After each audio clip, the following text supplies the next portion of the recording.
நம சிவாய். அனைவருக்கும் அன்பான தெய்வமகளின் வணக்கம். நாம் பொதிகையில் பணியாற்றிய என்றென்றும் சந்தோஷம் எபிசோட் 3ஆவதாக போட்டிருக்காங்க பொதிகை சேனலில் டிடி 2ல்.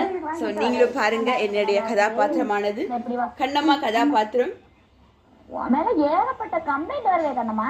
ஏன் வேலையா? அம்மா நான் உங்க பிள்ளைமா, நான் போய் தப்பு பண்ணுவேன்னா உங்களுக்கு நான் நல்ல பேர் தான் வாங்கி தருவேன். உங்களுக்குதான்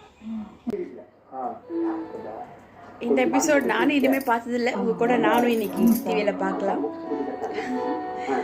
நல்லா பாருங்க சார். என்ன செய்யுது? தலை சுற்றி விழுந்துட்டா சார். தலை சுபோச கட்டி விழுந்து நானே தான் சுற்றி. செல்போன் அதிகமாக வருவாங்களா? என்னம்மா பார்த்தேன். ஒரு நாளைக்கு 12 மணி நேரமா, அதுல 11 மணி நேரம் பார்த்தேன். Super sir. இப்படிலாம் கிடையாது சார். இவரே சொல்லி எங்க முதல்ல அங்க டேபிள் வச்சு பார்த்தேன் மொபைல். அது இப்படியே குறுகுறு பார்க்கும். அவ்வளவுதான் சார். அப்பெல்லாம் பார்த்தா கண்ணு கட்டு போவாரு. 11 மணி நேரம் கேம் ஆடி இருப்பாங்க. அப்புறம் 11 மணி நேரம் போட்டு பாட்டு போட்டு டான்ஸ் ஆடி இருப்பாங்க. அதனால இருக்க கண்ணு பாரு போயிடும்.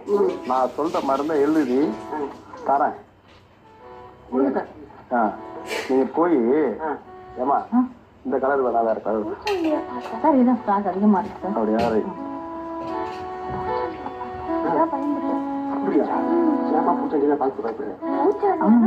மாமா போட்டா அதான் பண்ணிட்டு அதான் பூச்சாண்டி. அதான் ஆந்திரால இருந்து கடப்பாச்சரியன்னு இருக்காங்களா? அவனா கன்ஃபார்ம் ஆயிப்பா.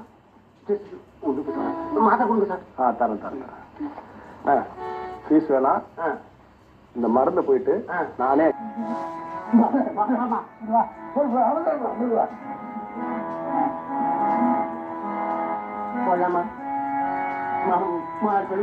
யாரு மேலும் போடணும்? மாப்பிள்ளதான் போடும்.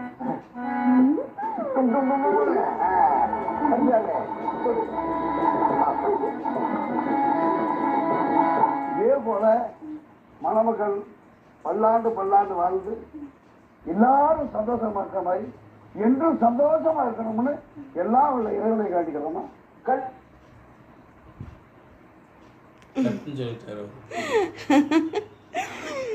சிவா இறைவன் அருளால் இந்த எபிசோடானது முடிஞ்சு பெரும் மகிழ்ச்சியான தருணம். உங்கள் கூட நானும் பார்த்துருக்கிறேன். Thank you so much Pothigai channel team அவர்களுக்கும். பிறகு நம்மளுடைய புண்ணியநாதன் அப்பா அவர்கள் தலைமையில் எனக்கு இது அமைஞ்சது. அவங்களுக்கும் கொடானு கோடி நன்றி தெரிவிச்சுக்கிறேன். பிறகு இறைவனுக்கும் எடப்பர் ஈசனுக்கும் நடராஜ பகவானுக்கும் கொடானு கோடி நன்றி. ஓம் நம சிவாய். நன்றி.